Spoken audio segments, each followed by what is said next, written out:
Hello, and welcome to the Broke PhD podcast. I'm your host, Dr. G. On this episode of Broke PhD podcast, I share about some of the microaggressions I have experienced along my doctoral journey.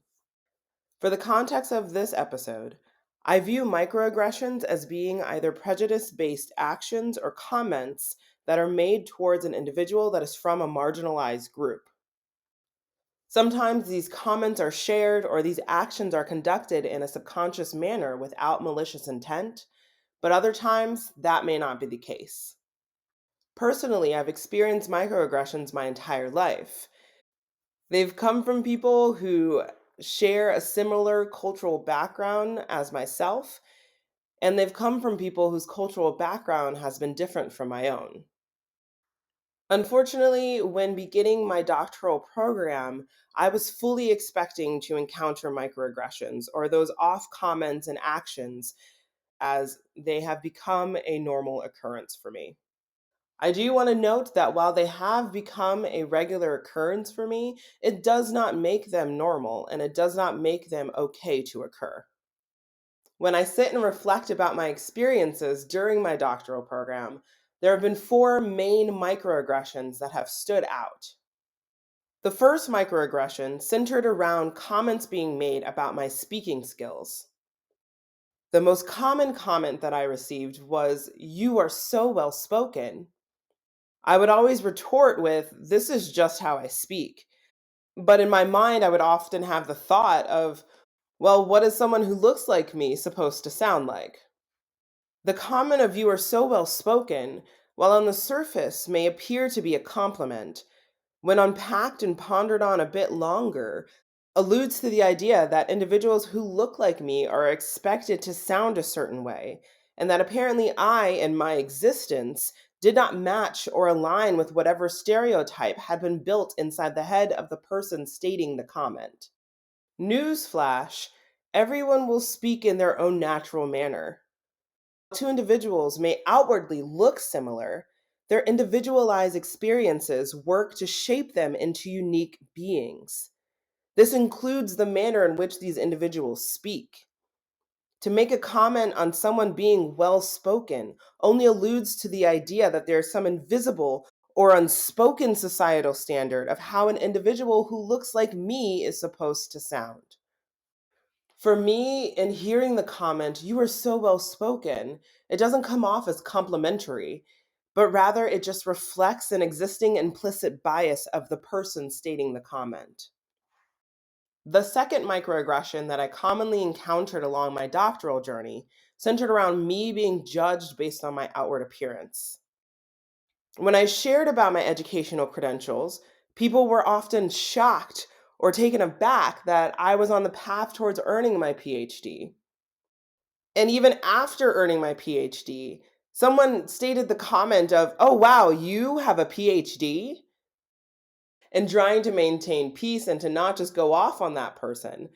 Internally, I would have the thoughts, well, what is a doctor supposed to look like? Or what is a person with a PhD supposed to look like? I have tattoos and piercings, and yes, I like to have colorful hair. But does that make me not live up to whatever imagery is supposed to shape what a doctor is supposed to look like? For me, the answer is no. There's no cookie cutter image or cookie cutter look that a doctor is supposed to carry.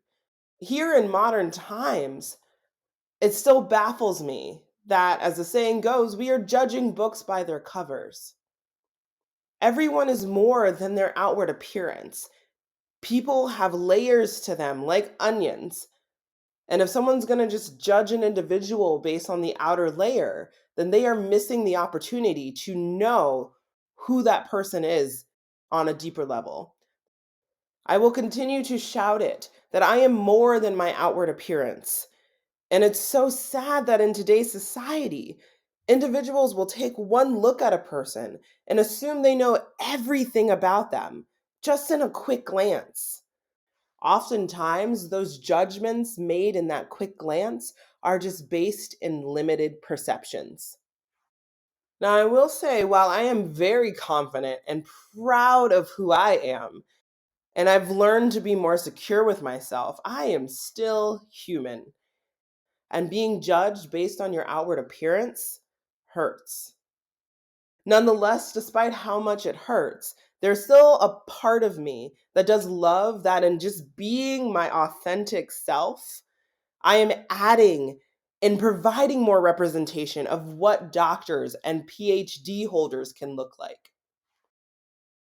The third microaggression that I encountered during my doctoral program centered around my abilities being undercut or being consistently questioned. I would receive comments such as, that might be difficult, or that might be too challenging for you, and was asked questions such as, are you sure you can handle that? Or are you sure you want to do that?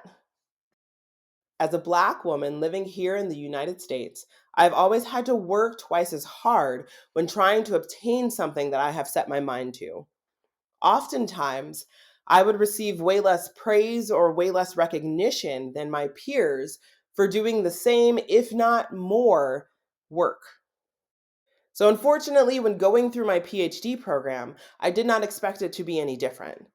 I was prepared to have to consistently prove myself over and over again, and to be my own advocate and to stand up for myself as I feared no one else would. Sadly, my perceptions came to fruition, and I had to advocate for myself, finding my own opportunities outside of coursework that allowed me to further develop my skills, to grow my CV, and to have opportunities that sometimes my peers were just given. I also had to advocate for myself in order to stay on track for the timeline that I had set for myself, which often differed from the lowered expectations that had been placed on me by others. While I cannot definitively speak on the reasons that my abilities were undercut or why they were consistently questioned, I do wonder what biases those individuals held that contributed to their incessant urge to even present those comments or questions. Anyone who knows me knows how much of an overachiever by nature I am, knows how much when I set my mind to something, I will focus and continue to push on to achieve it. It just showed me that the individuals that presented those comments and presented those questions didn't truly know who I was. And again, might have held biases that prevented them from being able to see all of my abilities and all that I am capable of. So, the fourth microaggression that I encountered has actually kind of morphed into a pet peeve of mine.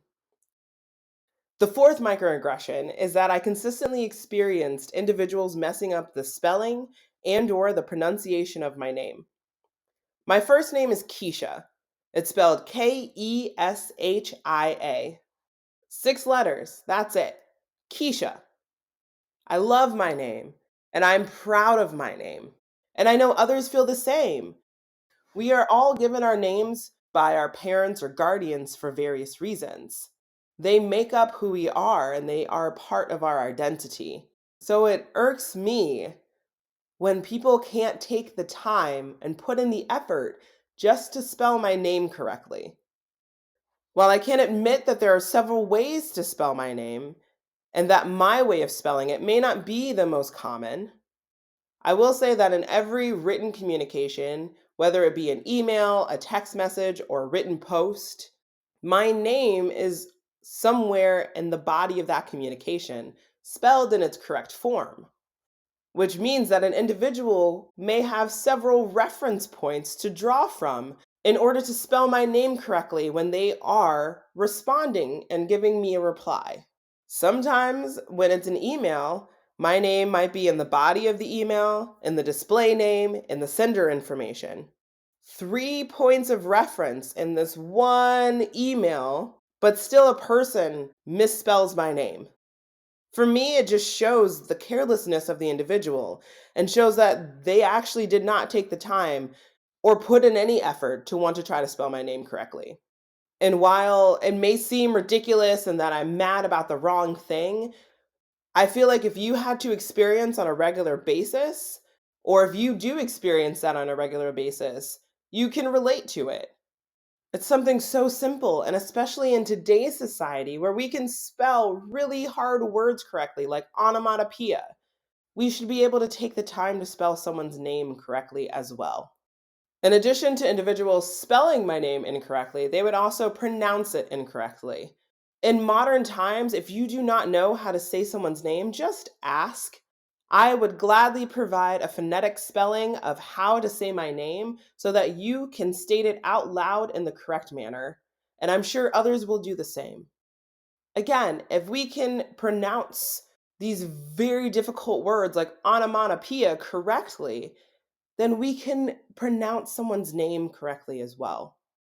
So, in summary, the four main microaggressions that I encountered were: one, comments being made about my speaking skills; two, judgments being made about my outward appearance; three, my abilities were undercut or were consistently questioned; and four, I had to consistently experience individuals messing up the spelling and or the pronunciation of my name.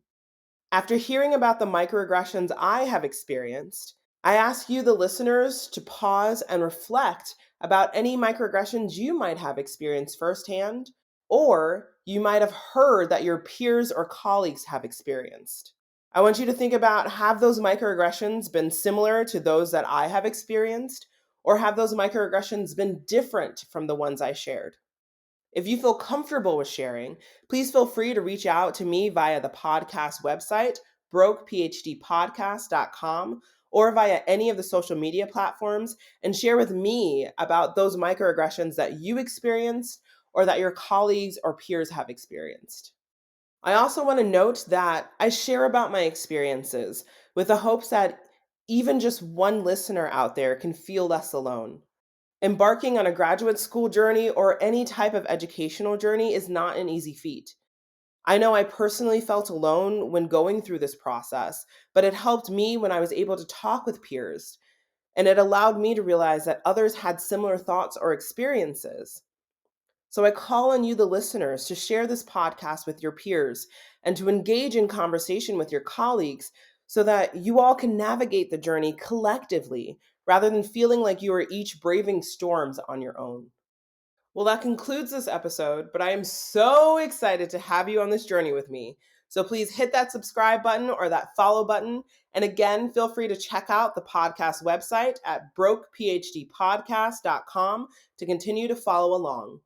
Thank you for listening. And no matter where you are in your own journey, remember, you got this. Again, I am your host, Dr. G, and I hope you have a wonderful day.